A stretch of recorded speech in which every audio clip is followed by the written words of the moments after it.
Hey guys, and welcome to another Show Me video. Now in today's video, it's going to be a top 10 Switch games that you need to have. Now this is 1 year, well pretty much, after the Switch's release, so this should be interesting. I'm not going to include the games that will be coming out, but there are a few good ones. So let's just get into this top 10. At number 10 is Rocket League.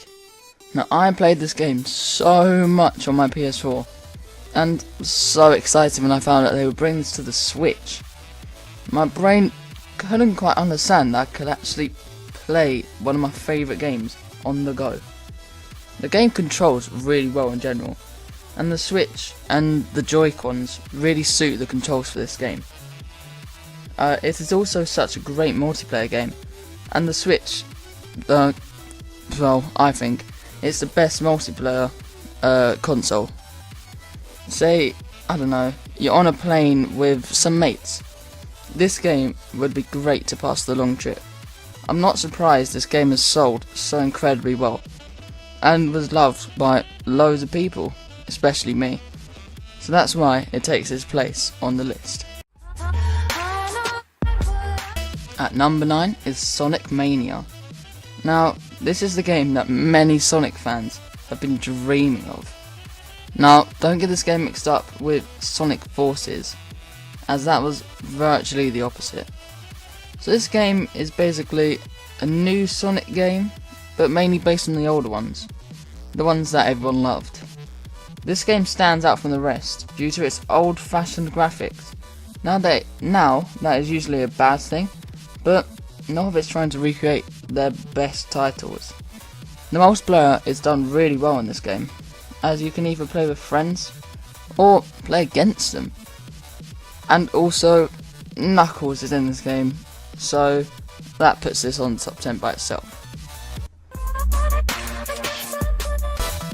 At number 8 is Stardew Valley. This game is very underrated in my opinion. I see it as kind of a 2D version of Minecraft, but just better. Which may be quite surprising, as Minecraft is one of the best selling games ever, but controversial is my middle name, and this is my top 10, so you can comment below if you really disagree with me, but make sure you don't dislike. Thanks. I love the fact that there isn't really an end, and you can literally play this game forever without fully completing it, and that's partly because of the amount of things that you are able to do through completing this game. Although I wasn't the biggest fan of Minecraft, I am a big fan of this game. At number 7 is ARMS. This, as I'm sure you know, was one of the earliest games released on this system, and it's still one of the best. I can see why Nintendo releases this game quite early on. It shows off the Switch's and the Joy-Cons power. This game is one of the best games for multiplayer. You could easily play this game for hours with friends. There are constant updates too, keeping the game fresh and exciting whenever you pick it up. But don't worry, if you don't have anyone to play with, that doesn't matter. And there is still a really fun single player, and you could always practice to make sure you always beat your friends. It's really competitive, and I love competitive games, so that's why this game is a must buy. At number 6 is the second Xenoblade Chronicles game. I really enjoyed the first one on the Wii, but this one is on a whole new level of insaneness. This incredible RPG game feels endless due to the large amount of content and land to explore. It's almost impossible to fully complete the game, as there is always something to complete or somewhere you haven't actually been yet. And like ARMS, this game is constantly updating, which I think is a great idea, as there will always be something they can update as this game is so big. There's always areas they can improve on. The game is keeping fresh all the time, and that's why it's on this list. At number 5 is Mario & Rabbids Kingdom Battle. Now I do just want to point something out. I don't think this game would even make the list if it wasn't a Mario title. Don't get me wrong, I love Mario. Most of my favourite games are Mario. so that's probably the main reason I really enjoyed it. Although, I need to actually compliment the game now. I was very surprised when I found out these two franchises were joined together to make a game, but somehow they actually made it work. I'm normally not the biggest fan of RPGs where you're pretty much told what you have to do. However, this game was an exception for me. Now, this game's DLC is you can now be Donkey Kong. Now, in my opinion, that is some high quality DLC.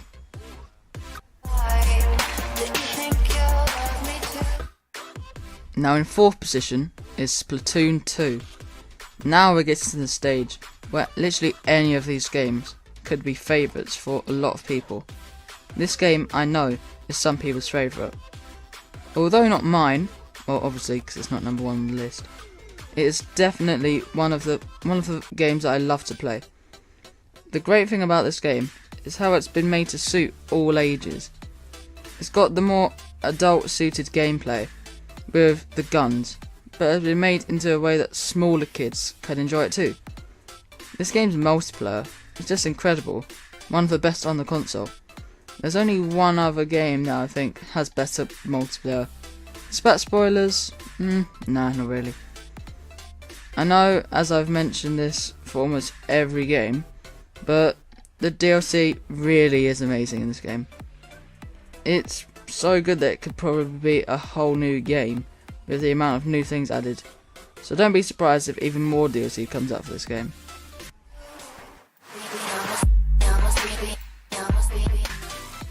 Now at number 3 on this list is Mario Kart 8 Deluxe. Oh my gosh, is this game just incredible. This is a Mario Kart game that everyone has been waiting for. Not only is it the best looking one, but it also features some of the best tracks, characters and game modes. Trust me, I have played a lot of Mario Kart games, but none as much as this. I've played over 100 hours of this game, and I'm not even ashamed about it. I can't help it. The game is so addicting. Look out for the next episode of My Strange Addiction. It's me and Mario Kart 8 Deluxe. If you don't know what that show is, just Google it, then you'll get the joke. Now, whatever I put at number 2 will be controversial, and I'm sure some of you will disagree with me, but I think Breath of the Wild should be at number 2. Okay, I'm sorry, it's just my opinion, alright? I know this game got Game of the Year and loads of awards, and I think it deserves that. It's an incredible game. The first Zelda game I've played, and after this game, I'm pretty sure it won't be my last. After seeing the largely open, but action-packed things in this game, I already can't wait for the next one. This game looks absolutely stunning. I know most of the Switch's ones are, but I think this game just looks the best. Every inch of the really large worlds look perfect, and it's just jaw-dropping. Although this isn't a good multiplayer game, you're not always going to have someone to play with, and you've already got enough multiplayers in this list, so I guess it's okay.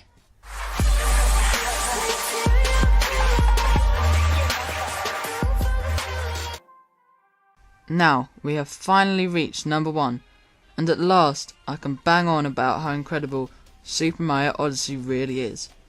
As I mentioned earlier, I love Mario games. I pretty much guarantee to love a game if it includes Mario. But out of the Mario games, I'd say this is probably my favourite one of them as well, making this my favourite game of all time, if you think about it. Now I need to actually explain why. To begin with, this game is so unique. I've never heard of a game that allows you to capture living creatures. Whoever thought of that is really a genius. I love how this is actually a really hard game for those hardcore Mario fans, but at the same time, a person playing Mario for the first time can still complete it. This is because you only need about a third of the total moons to reach and defeat Bowser. But if you're a hardcore fan, you can pick your targets and how many moons you want to collect. The maximum, or maybe a little less. Now I need to talk about the costumes. In this game, there features many costumes, and all of them are stunning, and are all different as well. Some of them are giving references to older games, and some are brand new for everyone. All of this is talking about the main story.